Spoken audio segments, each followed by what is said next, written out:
Pernah gak sih kalian nemu suatu barang yang bikin penasaran banget sampai berhenti dan mikir, ini apaan ya?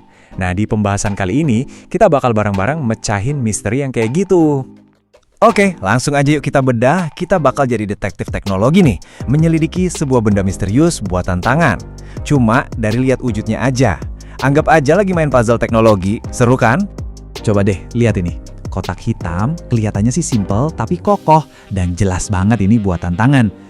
Tapi gunanya buat apa ya? Yuk kita lihat lebih dekat lagi. Tuh, ada saklar merah, terus ada knop yang bisa diputar, sama di depannya ada kayak lensa gitu. Kira-kira kita lagi lihat apa ya ini? Jangan-jangan ini gadget rahasia super canggih? Atau mungkin properti buat film fiksi ilmiah? Atau malah sesuatu yang sama sekali beda? Nah, dari pertanyaan-pertanyaan inilah petualangan investigasi kita dimulai. Biar ngerti benda ini secara utuh, kita harus bedah satu persatu bagiannya. Tiap komponen itu punya cerita sendiri loh, dan tugas kita sekarang adalah nyatuin semua cerita itu biar jadi satu gambaran yang jelas. Petunjuk pertama kita, ini nih saklar merah yang kelihatan jelas banget. Udah pasti ada posisi on dan off-nya kan? Ini nunjukin fungsi paling dasarnya. Ini tombol power utamanya. Simple, tapi ya penting banget buat ngidupin semuanya. Lanjut, kita lihat knop putarnya. Nah, beda sama saklar yang cuma on-off. Knop kayak gini biasanya buat ngatur sesuatu yang bisa naik turun levelnya. Mungkin volume, atau kecerahan, atau intensitas. Wah, ini petunjuk penting banget nih soal fungsi utamanya. Nah kalau yang ini, petunjuknya gede banget. Lihat deh, port di sampingnya. Ada kabel putih nancap. Itu kan port USB.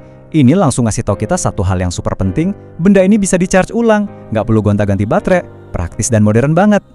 Dan sekarang, bagian utama dari puzzle ini, sumber cahayanya. Lensa yang menonjol di depan itu fungsinya buat memfokuskan cahaya dari, sepertinya sih, LED berkekuatan tinggi di belakangnya. Jelas banget, ini adalah hasil akhir dari perangkat ini. Inti dari semua fungsinya. Oke, kita udah periksa semua komponennya satu-satu. Sekarang waktunya kita gabungin semua kepingan puzzle ini. Jadi apa yang kita dapatkan kalau semua petunjuk tadi disatuin? Coba kita rangkum cara kerjanya ya. Pertama, kita nyalain pakai saklar merah.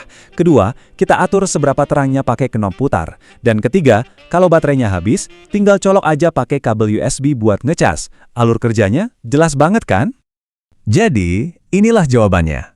Benda ini adalah senter berkekuatan tinggi, buatan sendiri, dan bisa diisi ulang. Yap, misteri terpecahkan. Dan ini bukan senter biasa loh. Ini alat yang dirancang dan dibuat dengan tujuan khusus sama si pembuatnya. Tapi tahu ini benda apa, itu baru setengah cerita. Pertanyaan yang jauh lebih menarik justru, kenapa?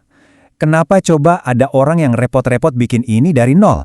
Padahal kan bisa aja langsung beli senter di toko. Nah, di sini kita bisa lihat perbandingan yang menarik.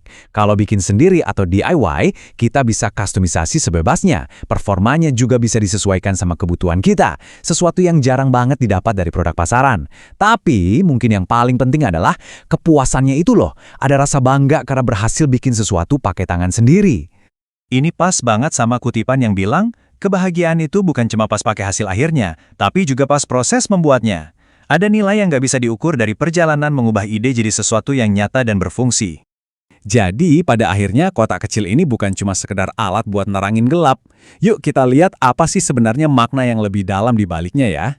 Proyek ini tuh nunjukin soal kecerdikan pribadi, soal gimana kita bisa mecahin masalah secara praktis.